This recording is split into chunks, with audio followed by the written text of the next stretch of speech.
Saludos amigos y bienvenidos a este episodio número 40 del podcast Las Cosas Como Son. Ya hemos hecho 40 episodios en el que más o menos semanalmente intento discutir con los que me hacen el favor de vernos algún tema de la actualidad política en Puerto Rico. Y hoy pues no va a ser la excepción, a pesar de que estamos en un momento convulso de la humanidad, la invasión de Rusia a Ucrania. Ya en el momento en que yo estoy grabando va para 15 días, algo que evidentemente no ha salido como los expertos imaginaban al principio y mucho menos como el ejército ruso y el dirigente ruso Putin planificaban.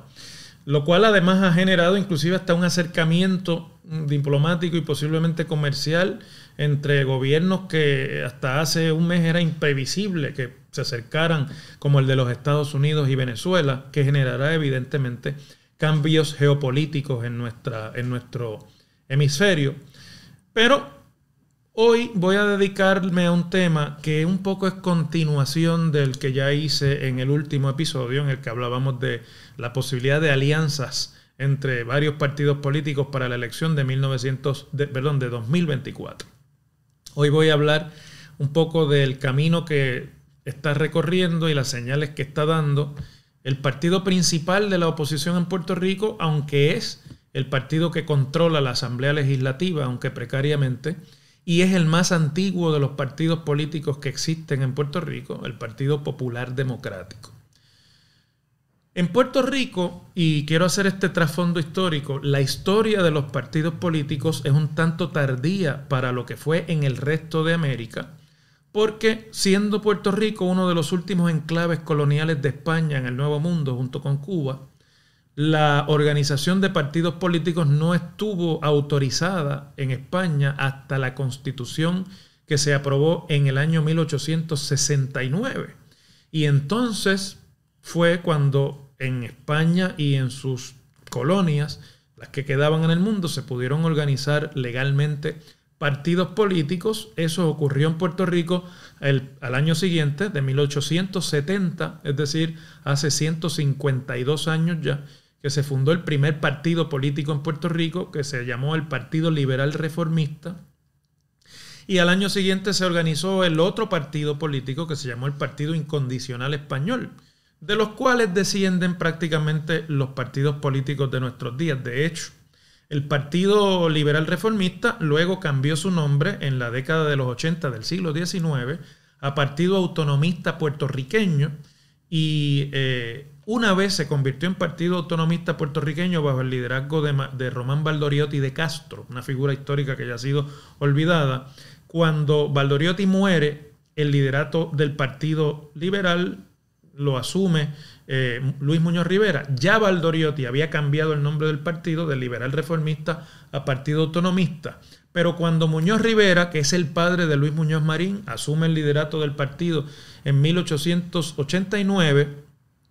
se da un poco más adelante un cisma en el autonomismo puertorriqueño entre la figura de Muñoz Rivera y la figura del líder político joven entonces, José Celso Barbosa. Veían de diferente manera Muñoz Rivera y Barbosa cómo Puerto Rico debía integrarse a la corriente de cambios políticos española y cómo Puerto Rico podía integrarse y obtener resultados o beneficios de la política española. Y esa división fue definitiva y Muñoz Rivera y Barbosa nunca más se reconciliaron políticamente. Cuando cambió el régimen y España perdió a Puerto Rico como resultado de la guerra hispanoamericana, cedió su soberanía sobre Puerto Rico a los Estados Unidos, ya Muñoz Rivera y Barbosa toman caminos distintos. Muñoz Rivera fundará un partido que se llamó primero el Partido Federal Americano y que fue andando el tiempo el portaestandarte del autonomismo bajo los Estados Unidos, y Barbosa fundó primero en 1899 el Partido Republicano, que tomó camino y es del que desciende el hoy Partido Nuevo Progresista, del Partido Federal Americano, que luego se llamó Partido Unión de Puerto Rico, desciende el Partido Popular Democrático. Es decir, que por eso les quería explicar esto, que los dos partidos principales del sistema político puertorriqueño descienden del mismo movimiento político del movimiento autonomista español. Y por lo tanto se han repartido el poder a lo largo del tiempo, uno y otro, con mayor éxito unos, con menor éxito otros, dependiendo de la época,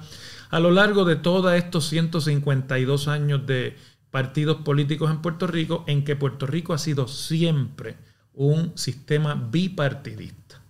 No quiere decir que solamente ha habido dos partidos, pero siempre ha habido dos partidos dominantes con opción del poder. Y por eso Puerto Rico, igual que por ejemplo Inglaterra o igual que los Estados Unidos, es un sistema bipartidista. Y ese bipartidismo está muy acendrado en la cultura de los dos partidos políticos, que a mí me parece que observan su desarrollo y su historia como si fuera el péndulo de un reloj de pared que hace funcionar el mecanismo del reloj. Un rato va para un lado, un rato va para el otro. Quizás el rato es más prolongado para un lado, luego regresa y favorece el otro lado, se prolonga, no se prolonga, pero así es como me parece a mí que los dos partidos se ven. Un rato gobierna uno, un rato gobierna el otro, y más recientemente un ratito también comparten el poder de gobierno como es en este momento. Y el Partido Popular, que debió haber ganado la elección de 2020, me parece que anda en la búsqueda de la posibilidad de romper el maleficio que por 2 elecciones consecutivas ya no le ha permitido ganar las elecciones. El Partido Popular, luego del cuatrienio de 2012, debió haber ganado la elección de 2016, no pudo hacerlo por la impopularidad del gobierno que entonces dirigía el gobernador Alejandro García Padilla. La candidatura le tocó al secretario de Estado entonces, el doctor David Bernier. Una serie de errores estratégicos y de contenido en aquella campaña fueron menguando las posibilidades de Bernier de hacer un buen trabajo en aquella elección, y además la impopularidad del gobierno favorecía el regreso del péndulo hacia el Partido Nuevo Progresista. Y ya en 2020, con todo a su favor, luego del verano de 2019, el Partido Popular falló nuevamente en ganar la gobernación, que es lo que en Puerto Rico se entiende ganar una elección. No lo pudo hacer por múltiples errores y por disputas internas del partido que impidieron, y por una campaña realmente bastante errática del presidente y candidato del partido, que en ese momento era el alcalde de Isabela, Charlie Delgado, en aquel momento. Y los populares, obviamente, con esos 2 resultados electorales, sienten, no solamente la militancia, sino el liderazgo en general, un vacío. No existe en este momento en el Partido Popular Democrático esa figura principal a la que todos miran y todo el mundo reconoce como el líder, como fue en algún momento el fundador del partido, Luis Muñoz Marín, o como fue después, en la segunda etapa de alternancia en el poder de los partidos políticos en Puerto Rico, Rafael Hernández Colón. Esa figura fuerte y dominante no existe en el Partido Popular, y creo que es un poco lo que tiene al partido un tanto descabezado, porque la política puertorriqueña es una política muy de personalismo, es una política muy de caudillos, muy de tradición, ¿no? De seguir líderes, más que de seguir conceptos, de seguir ideologías, que en Puerto Rico inclusive están entendidas desde el punto de vista de cómo se resuelve el estatus. Nadie habla de conservadores y liberales en Puerto Rico, nadie habla de socialistas o de socialdemócratas, excepto si no es para tildar de alguna manera de peligroso algún contrincante. En Puerto Rico se es a favor de la estadidad, se es a favor de la independencia, o se es a favor del Estado Libre Asociado, que es como se llama la fórmula autonómica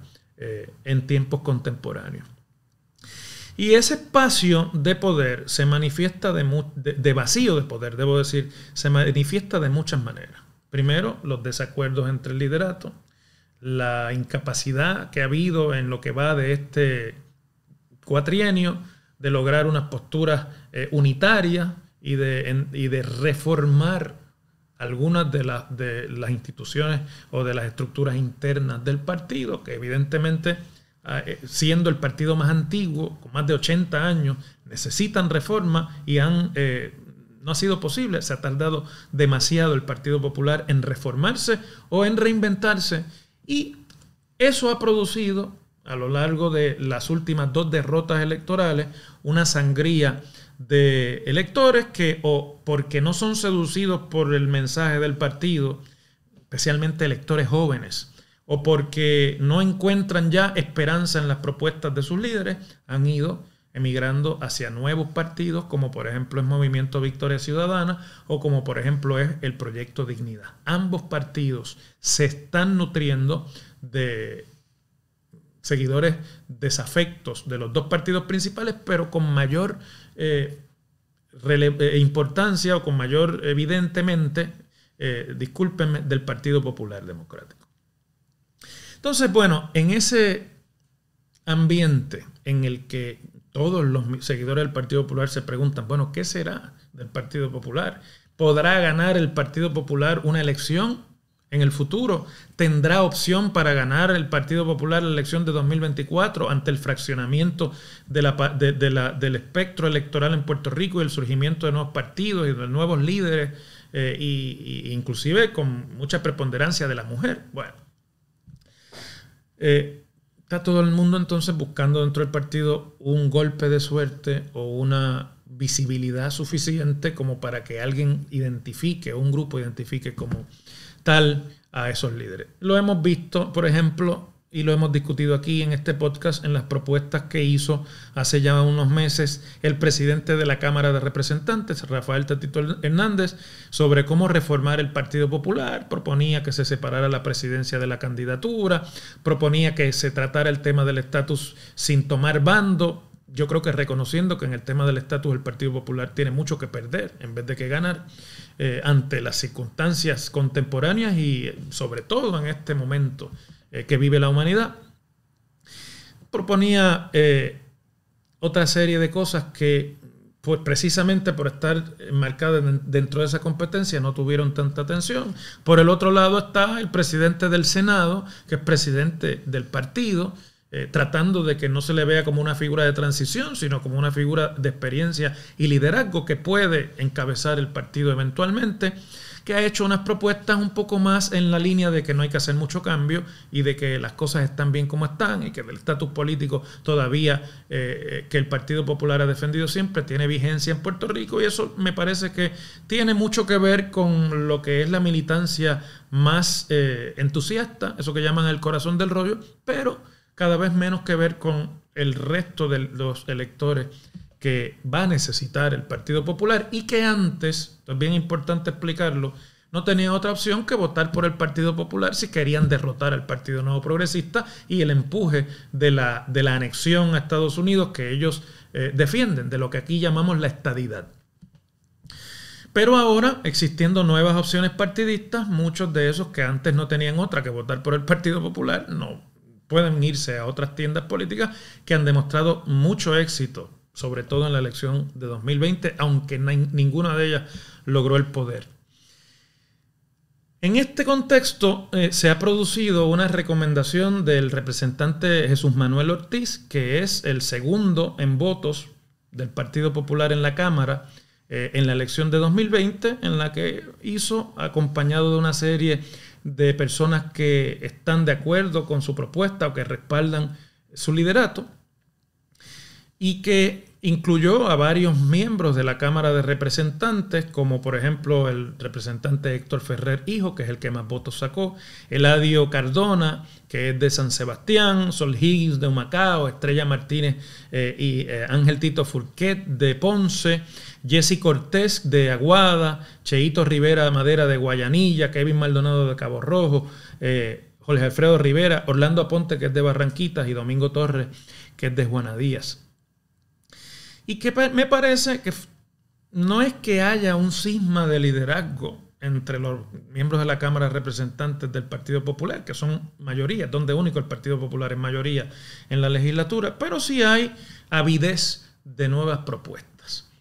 Y Jesús Manuel, según lo recoge la prensa, pues propone, entre otras cosas, reevaluar la composición de la Junta de Gobierno, algo que se ha estado conversando en términos de si hace falta o no que estén los exgobernadores en la Junta, los expresidentes del partido. expandir la representatividad de las organizaciones de mujeres populares, de los servidores públicos, de la juventud popular, de la que todo el mundo habla, pero que solamente se acuerdan de ella cuando hace falta proselitismo en las campañas políticas. Y revisar que se creen o que se realineen las secretarías auxiliares del partido, que son como esta especie de áreas bajo el secretario general para atender temas particulares que puedan interesarle a los populares o al liderato del partido. Y yo,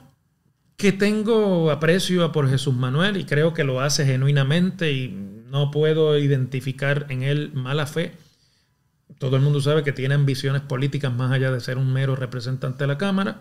ya sea de presidir la Cámara, cosa que intentó y no logró en el pasado, en 2021, luego de que ganara el Partido Popular ese cuerpo legislativo, o ya sea de presidir el partido e ir por el liderato máximo. Eso no es nada malo y a mí me parece que además es común, es natural en un partido político en el que hay competencia por el liderazgo, ¿no? Pero voy a usar la propuesta de Jesús Manuel como el punto focal de este podcast en lo que quiero compartir con ustedes y especialmente con los que me ven y militan en el Partido Popular. Pues yo creo que el desenfoque de la realidad que realmente enfrenta el Partido Popular. Porque yo creo que al Partido Popular no le hace falta identificar ahora si debe haber más secretarios auxiliares, o si debe haber más delegadas en las mujeres, o más delegados en la juventud, o si debe haber una diferente composición de la Junta de Gobierno. Esos son temas auxiliares que se pueden plantear, como lo ha hecho Jesús Manuel, como una propuesta de enmienda al reglamento. Pero el Partido Popular, que repito es el más antiguo de los partidos políticos de Puerto Rico, lo que necesita es una mirada profunda a su interior. Y me atrevo a decirlo sin ningún tipo de duda. Y les recuerdo a los populares que Luis Muñoz Marín, su fundador, antes de tener un partido político, ya tenía un proyecto político, que se tuvo que desligar del Partido Liberal Puertorriqueño, del que lo votaron, lo expulsaron en el año 37, luego de las elecciones del 36, por desacuerdos con la maquinaria que dirigía el partido y con el presidente, que era Antonio R. Barceló, y que Barceló, aprovechando el poder que tenía en las estructuras del Partido Liberal, expulsó a Muñoz Marín, y Muñoz Marín primero fundó la Acción Social Independentista, luego fundó algo que se llamaba el Partido Liberal Neto, Auténtico y Completo, hasta que finalmente logró la fundación de un partido al que llamó Partido Popular Democrático en la tradición populista de América Latina y del nuevo trato de Roosevelt en términos de el Estado Bienestar o el Welfare State. Pero ya Muñoz Marín tenía una idea de cuáles eran las coordenadas sobre las cuales su movimiento político se tenía que fundar. Que era lo que había que atender. Había estado, cuando todo el mundo pensaba que estaba muerto políticamente, metido en la realidad rural del Puerto Rico de los años 30 del siglo pasado, y había identificado junto con la gente que le ayudaba cuáles eran los temas fundamentales que necesitaban una propuesta de gobierno, una propuesta política. Y en función de esa visión y de esa propuesta es que funda un movimiento político. No fue al revés, no fue fundar el partido político para luego buscar la visión.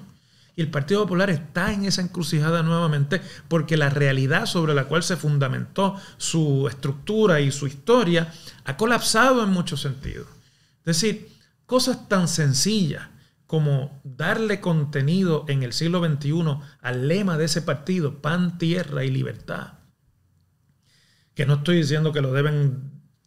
tirar al canasto, que lo deben eliminar.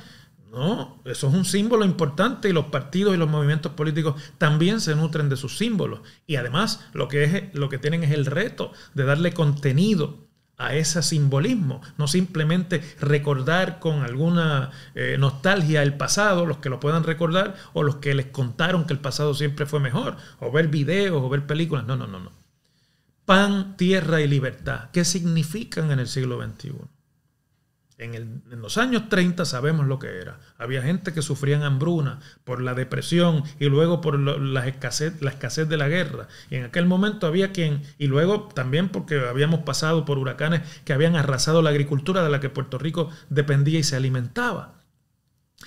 pues había gente que no tenía que comer cuando se acostaba. Esa no es la realidad, aunque hay mucha gente pobre, que algunos de ellos se acuestan sin comer todavía en Puerto Rico, pero son muchos menos que en aquella época. ¿Pan qué quiere decir en el siglo XXI? Pues mire, pan en el siglo XXI, se me ocurre a mí, quiere decir que hay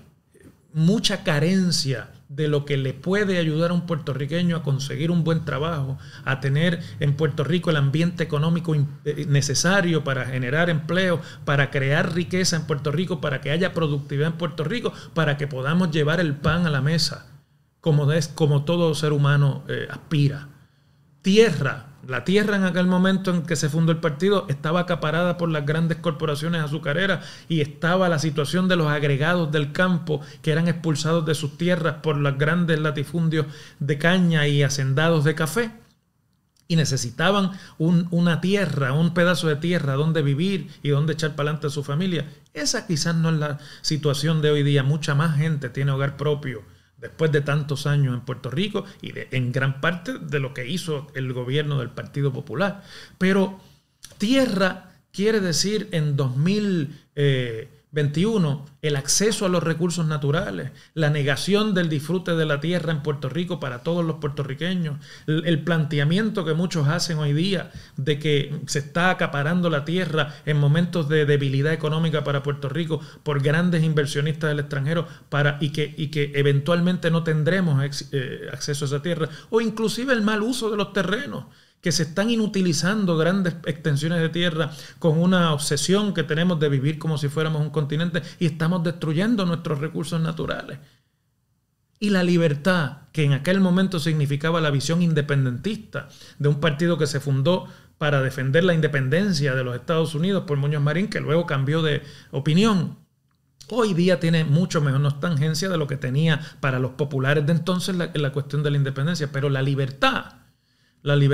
hoy día tiene otro significado para los puertorriqueños. Por ejemplo, la libertad quiere decir que hay un montón de puertorriqueños esclavizados por el vicio de la droga y por el negocio del narcotráfico que no tienen realmente libertad en sus vidas. No es el asunto de la libertad integral del ser humano, es que hay gente esclava de problemas sociales de gran magnitud. La libertad, por ejemplo, significa que llevamos 2 años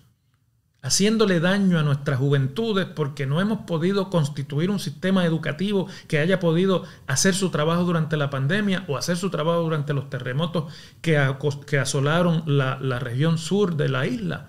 Y una pérdida de un año escolar y de las destrezas de educación en un joven, en un niño o una niña, es la pérdida de su libertad para el resto de sus días, porque la falta de preparación y la falta de capacidades y de herramientas para lidiar con el mundo de hoy exitosamente es un problema de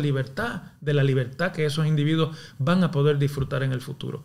Yo simplemente estoy diciendo estas cosas aquí porque creo que alguien tiene que proponerlas. No estoy, ni siquiera he trabajado ni trabajaré. Yo estoy fuera de la política partidista hace mucho tiempo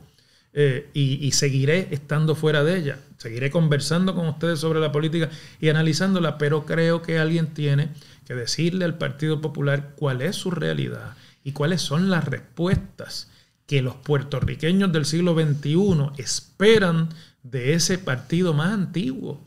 en la historia de Puerto Rico, que propuso unas cosas, que resolvió unos problemas con sus aciertos y con sus desaciertos, y que en el siglo XXI luce como este grupo de líderes políticos que están allí por el poder mismo, peleándose por pequeñeces que realmente no permiten resolver los problemas de la isla. Y me parece que es el momento de plantear esto antes de plantear la estructura política sobre la cual alguien se va a aprovechar o va a convertir lo que pueda llamarse una reorganización de las estructuras del Partido Popular para usufructuarlas o para beneficiarse en una candidatura. Yo creo que ese camino de no hacer esa reflexión y darle contenido a estas nuevas realidades, contenido real, propuestas, ideas, soluciones, ese camino, si no es recorrido por el Partido Popular, continuará su proceso descendente en el que evidentemente pasará como con todas las demás colectividades políticas de nuestra historia, será eventualmente sustituido por otra y por una nueva generación de líderes y de partidos que vean las cosas distintas, que tengan más arraigo en los anhelos, en los miedos y en las preocupaciones del pueblo puertorriqueño.